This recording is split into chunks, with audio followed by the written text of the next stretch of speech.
Hello students, जैसे कि हमने अभी तक जो है पेरोल का मीनिंग पढ़ा है, उसके फीचर्स पढ़े हैं और इसमें जो है इसके बाद हमने कि जो डिटेल भरी जाती है पेरोल स्टैच्यूटरी डिटेल जिसको मैंने बताया था, वो डिटेल जो है यानी कि एक तरह से उसका परफॉर्मा किस तरह से तैयार किया जाता है। मैंने आपको पहले बताया था कि जिस तरह से कंपनी क्रिएट की जाती है उसका एक तैयार की जाती है पूरी डिटेल, इसी तरह से पेरोल स्टैच्यूटरी डिटेल भी तैयार की जाती है। मैंने इसमें अभी आपको एक पेरोल मास्टर्स के बारे में बोला था कि आपने जो है उसका पूरा एक डायग्राम जो है वो अच्छे तरीके से पढ़ लेना है, देख लेना है। फिर हम उसकी जितनी भी डिटेल है अब उसको हम वन बाय वन जो है अब पढ़ेंगे। फर्स्ट जो है पेरोल, हम मास्टर्स की बात कर रहे हैं। ये आपका बहुत इम्पोर्टेंट टॉपिक है और इसमें से 100% जो है क्वेश्चन इस तरीके का आने का चांस है। तो सबसे पहला तो काम वही करना आपने कि उसका पूरा एक जो डायग्राम है वो देख लेना है अच्छे से, क्योंकि डायग्राम बना के ही आप क्वेश्चन को स्टार्ट करेंगे। तो सबसे पहले उसमें था क्रिएट एम्प्लॉय मास्टर। सबसे पहला क्या था उसमें, create employ masters. Create employ master के लिए जो है सबसे पहले हम क्या करेंगे कि एम्प्लॉय कैटेगरी क्रिएशन, तो उसके लिए गेटवे ऑफ टैली, फिर पेरोल इंफॉर्मेशन, फिर एम्प्लॉय कैटेगरी, और देन क्या कर रहे हैं, सबसे पहले हम क्रिएट कर रहे हैं। तो first step will be go to gateway of tally, then payroll information, then employee categories and then create। अब इसमें जो है हमने एम्प्लॉय की कैटेगरी जो है उसमें डिवाइड करनी है। अब सेकंड आता है इसमें एम्प्लॉय ग्रुप। ठीक है, सेकंड क्या आता है इसमें, एम्प्लॉय ग्रुप।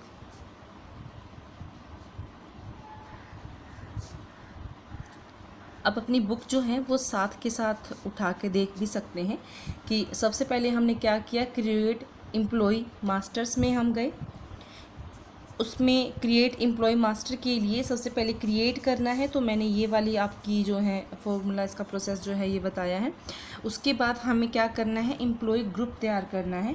तो इसमें क्या रहता है कि बिज़नेस के पास जो है बहुत सारे डिपार्टमेंट होते हैं। कोई भी एक बिज़नेस है उसके पास बहुत सारे डिपार्टमेंट हैं, like sales department, purchase department, cash department, administrative department, तो बहुत सारे डिपार्टमेंट हैं। इन सब डिपार्टमेंट्स को क्या करेंगे, सब डिपार्टमेंट में एम्प्लॉयज़ काम करते हैं। तो हम सबसे पहले क्या करेंगे, एम्प्लॉयज़ के ग्रुप जो हैं वो क्रिएट कर लेंगे। तो एम्प्लॉयज़ के ग्रुप क्रिएट करने के लिए सबसे पहले क्या होगा, वही गेटवे ऑफ टैली। देन हम पेरोल में करें ना सारा काम, तो पेरोल इन्फॉर्मेशन। देन क्या करना है हमें, अब हमें करना है एम्प्लॉय के ग्रुप तैयार करने हैं और उसका क्या करना है, क्रिएट। ठीक है, एम्प्लॉय जो है एम्प्लॉय मास्टर, ग्रुप मास्टर में हम किसी भी तरह के ग्रुप के लिए जो है ये तैयार कर सकते हैं। ग्रुप बहुत से हो सकते हैं, लाइक परचेज डिपार्टमेंट का ग्रुप हो जाएगा, यानी कि इसके अंदर जितने भी एम्प्लॉयज़ आएंगे, ठीक है, उनके लिए ग्रुप तैयार करना, या फिर आपके लिए सेल्स के लिए, सेल्स डिपार्टमेंट के लिए जितने भी एम्प्लॉयज़ आ जाएंगे तो उनके ग्रुप तैयार करना। ठीक है, तो ये डिपार्टमेंट वाइज जो है हम क्या करते हैं, एम्प्लॉयज़ के ग्रुप तैयार कर लेते हैं।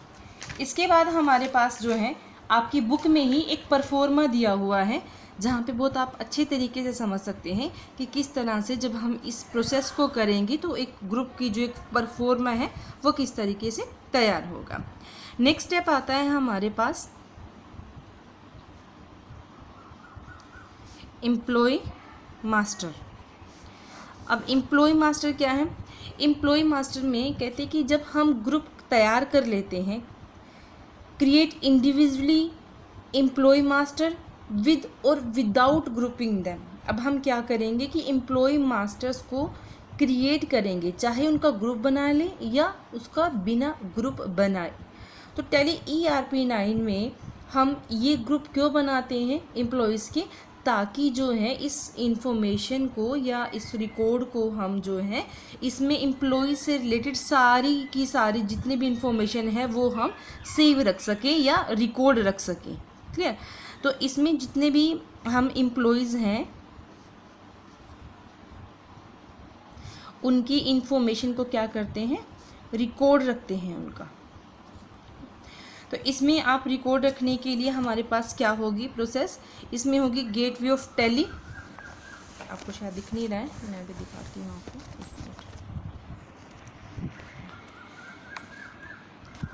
इसमें आ जाएगा हमारे पास, ये आएगा, हाँ जी, एम्प्लॉय मास्टर्स में हम क्या करते हैं, एम्प्लॉयज़ की जो भी इंफॉर्मेशन है उसका रिकॉर्ड रखते हैं। तो उसके लिए क्या प्रोसेस हो जाएगी, वही हमारे पास gateway of tally first of all. Clear. मतलब हमें क्या करना है, इसमें रिकॉर्ड रखना है। तो गेटवे ऑफ टैली, फिर से सारा काम कहाँ कर रहे हैं हम, वही पेरोल इंफॉर्मेशन में। देन हमें क्या करना है, हमें यहाँ पे एम्प्लॉयज़ को क्या करना है, क्रिएट करना। मतलब इसमें एम्प्लॉयज़ के नेम्स क्रिएट करने हैं। अब जैसे मान लो किसी का भी राम श्याम जो भी है, जिनकी नंबर 1 ये हो गया, जो नंबर 2 है वो हमारे पास राम हो गया, श्याम हो गया, ठीक है, रवि हो गया, मतलब कोई भी आप नाम ले सकते हैं।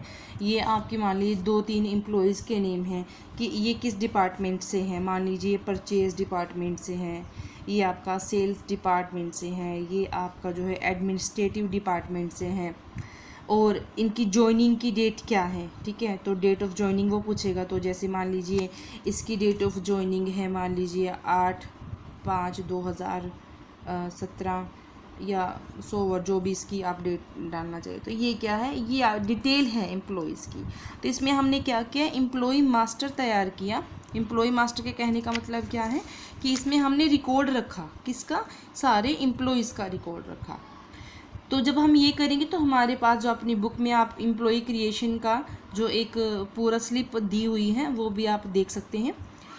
नेक्स्ट आता है हमारे पास, ये थी हमारे पास, देखिए ये हमारा जो है ये पहला एक तरह से हेड हो गया। पहला हेड में क्या था, हमने क्रिएट एम्प्लॉय मास्टर, उसमें एम्प्लॉयज़ के ग्रुप बनाना और एम्प्लॉय मास्टर बनाना, यहाँ पे यहाँ तक था। आगे जो है इसमें आता है हमारे पास क्रिएट पेरोल के बारे में हमारे पास आ जाएगा, पेरोल मास्टर्स की इसमें आ जाएगा। तो पेरोल मास्टर्स के लिए सबसे पहले क्या है हमारे पास, क्या आ जाएगा, सेकंड नंबर पे जो सेकंड यूनिट तैयार कर रहे हैं वो है पेरोल मास्टर्स क्रिएशन। तो पेरोल मास्टर क्रिएशन क्या है, इस पेरोल मास्टर्स में इसमें सारी इंफॉर्मेशन जो है इंक्लूड होती है, किसके regarding the unit of work for each remuneration is paid and attendance of the worker. मतलब कि हर एक वर्कर की अटेंडेंस और जितना रेम्यूनरेशन उसको पे करना है, इसमें उसकी डिटेल होती है। मीन्स यूनिट वाइज जो है हम डिटेल निकालते हैं। तो इसको भी आगे हमने फर्दर 2 पार्ट्स में डिवाइड किया है, फर्दर 2 पार्ट्स में इसको डिवाइड किया है। पहला पार्ट आता है हमारे पास पेरोल यूनिट्स। तो पेरोल यूनिट्स के लिए सिंपली वही, पहले अगर आपको पेरोल यूनिट क्रिएट करनी है तो गेटवे ऑफ टैली, फिर वही पेरोल इंफॉर्मेशन एंड देन आपको यूनिट, यानी कि जो यूनिट का मतलब कि जो काम किया जा रहा है जो, और उसको हमने क्या करना है, क्रिएट करना है। ठीक है, इसमें क्या करते हैं, it refers to a unit of measurement on the basis of which pay head are calculated. मतलब कि इसमें ये मेज़र किया जाता है कि किस पे हेड को हमने कैलकुलेट करना है। मतलब ये क्लासीफाई कर देता है उसको 2 पार्ट्स में। 2 पार्ट कौन से होंगे, एक होगा हमारे पास सिंपल पेरोल यूनिट, पहला होगा हमारे पास सिंपल पेरोल यूनिट, और दूसरा होगा हमारे पास compound payroll units. Simple payroll unit में क्या होता है कि इसमें हम इंडिविजुअल यूनिट यानी कि for a day, week, month, hour, pieces etcetera, मतलब इन सब में हम इंडिविजुअल यूनिट का मैंने आपको पहले भी कई बार बताया, यूनिट मतलब कि आप किस यूनिट में काम कर रहे हो। लाइक कंप्यूटर है, कंप्यूटर इन पीसेस, ठीक है। ऐसी ऑयल है, ऑयल की यूनिट क्या हो गई, लीटर, ठीक है। इसी तरह से अगर क्लॉथ है, कपड़ा है, कपड़े की यूनिट क्या हो गई, मीटर। तो वो यूनिट वाइज करना। और कंपाउंड पेरोल में क्या हो जाएगा, इसमें combination of two simple unit, ठीक है, कम्बिनेशन ऑफ टू। यहाँ पे आवर है मतलब वन सिंगल आवर, यहाँ पे आवर्स यानी कि यूनिट के जो है वो कंप्लीट हो, मतलब कि कंबाइन हो जाएंगी। इसमें क्या आ जाएगा, ये क्या है, ये है हमारे पास combination of two simple unit. Clear, मतलब इसमें तो हम यूनिट वाइज काम कर रहे हैं और इसमें combination of two simple unit. तो ये क्या हो गया हमारे पास पेरोल यूनिट, और इसको नेबल करने के लिए ये हमारी जो है इसकी प्रोसेस हो जाएगी। क्लियर, इसके बाद आ जाता है हमारे पास ये तो जो भी आगे आपकी मतलब किस तरह से दिखाई देगा, या नेम, टाइप, सिंबल जो भी है आपका, ये आप एक बार बुक में पढ़ेंगे तो आपको और अच्छे तरीके से समझ में आएगा। उसके बाद आता है इसमें सेकंड जो है अटेंडेंस प्रोडक्शन टाइप। इसमें आता है attendance production type. Attendance production type में क्या आएगा, attendance production type master are used to record the nature of attendance production on the basis of time or work। मतलब कि अगर एक एम्प्लॉई को अपनी वर्क प्लेस पे 8 आवर्स का जो है उसको टाइम अलॉट किया गया है कि उसको 8 घंटे रहना है अपने काम की जगह पे और 8 घंटे तक काम करना है, तो उसका जो सैलरी की कैलकुलेशन होगी या उसका जो मेजरमेंट होगा उसका रिकॉर्ड का, वो अकॉर्डिंग टू 8 आवर्स होगा। क्लियर, मतलब अगर वो हाफ डे ले लेता है या वो बीच में चला जाता है तो उसका जो मतलब टाइम पीरियड है वो देखा जाएगा कि कितने टाइम पीरियड तक इसने काम किया है। तो यहाँ पे हम कह सकते हैं कि ये किस तरह का नेचर है उसकी अटेंडेंस का, उसकी प्रोडक्शन का, कि उसने कितना काम किया है अपने वर्क प्लेस पर। तो इसमें सारा उसका रिकॉर्ड जो है वो रखा जाता है। और इसमें जो attendance production type represent the basic unit that Tally ERP9 used to compute employees pay, track and represent data on productivity. Attendance production type are depend on the pay head that constitute employees pay structure, and so you may need to define multiple types। मतलब आप समझ सकते हैं मैंने अभी सारा कुछ क्या बताया आपको कि इन 8 आवर्स में कितना उसने काम किया है, कितना उसने प्रोडक्शन किया है, कितने टाइम वो अपनी काम की जगह पर रहा है, ठीक है। तो वो सारा कुछ जो है उसकी कैलकुलेशन की, उसकी क्या क्या डिडक्शन होनी है और क्या क्या जो है उसकी उस सैलरी में जो है उसको दिया जाना है। तो ये सारा कैलकुलेशन जो है यहाँ पे किया जाता है। इसके लिए जो है हमारे पास आगे भी इसको कुछ पार्ट्स में हम पार्ट्स में तो हम नहीं कह सकते, मतलब इसकी जो कैलकुलेशन है मतलब किस तरह से इसको स्टेप बाय स्टेप किया जाता है। जैसे first of all first step क्या होगा इसका, गेटवे ऑफ टैली, मतलब आप इसको एक्टिव कैसे करेंगे, उसकी क्या प्रोसेस है। हम सारा काम कहाँ कर रहे हैं, वो करें हम पेरोल इंफॉर्मेशन में। फिर हम किस चीज़ का रिकॉर्ड रख रहे हैं, वो रख रहे हैं हम अटेंडेंस का, ठीक है। या हम प्रोडक्शन टाइप लिख सकते हैं कि उसने कितना जो है प्रोडक्शन में अपना, और देन क्या करेंगे उसका क्रिएट, ठीक है। Gateway of tally, payroll information, attendance या प्रोडक्शन की डिटेल रख रहे हैं, उसको हम क्या कर रहे हैं उसका क्रिएट कर रहे हैं। देन सेकंड स्टेप क्या होगा इसके लिए, सेकंड स्टेप होगा gateway of tally, payroll information, ठीक है। और यहाँ पे भी हम क्या करेंगे, यहाँ पे क्या करना है इसका, अटेंडेंस या प्रोडक्शन टाइप। अभी हमने क्या किया, तो बता दिया मैंने कि ये क्या किया, हमने इसको क्रिएट किया है। देन जब हम इसको क्रिएट कर लेंगे, ये आपकी हर एक हेड के लिए, मतलब कि एक टाइप के लिए ये, दूसरे टाइप के लिए प्रोसेस सेम रहेगी क्रिएट करने की, ठीक है। वही अटेंडेंस टाइप या प्रोडक्शन, देन क्रिएट।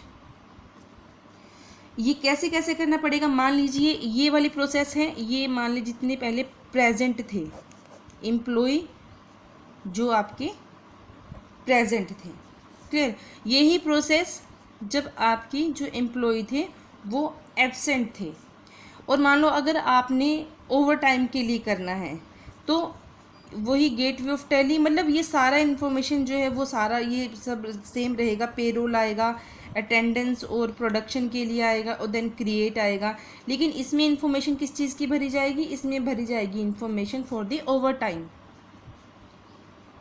देखिए अब हमने क्या किया, इसमें अटेंडेंस का पूरा रिकॉर्ड रखा। अटेंडेंस में सबसे पहले कितने प्रेजेंट थे, कितने एब्सेंट हैं, कितनों ने ओवर टाइम लगाया, ठीक है। और या फिर इसमें हम कह सकते हैं कि कितना जो है कैलेंडर मंथ के हिसाब से जो है कितने दिन उन्होंने काम किया है। तो मतलब ये अगर फोर्थ का मैं लिखूँ तो सेम प्रोसेस रहेगी आपकी, ये सेम रहेगी। ये किसके लिए है, ये कैलेंडर मंथ के लिए, मतलब ये कैलेंडर मंथ के हिसाब से उसने कितने दिन वर्क जो है वो काम किया है।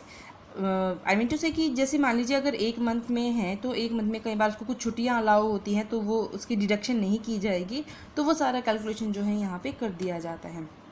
अब यहाँ तक जो है हम इसमें इस वीडियो में हम यहीं तक करेंगे, इसके बाद का जो है मैं वो नेक्स्ट वीडियो में समझाऊंगी। लेकिन अभी हम कर वही रहे हैं कि हमारे पेरोल मास्टर्स में क्या क्या आएगा, ठीक है। होपफुली आपको ये अच्छा लगा होगा और आपको समझ भी आएगा। So thank you so much.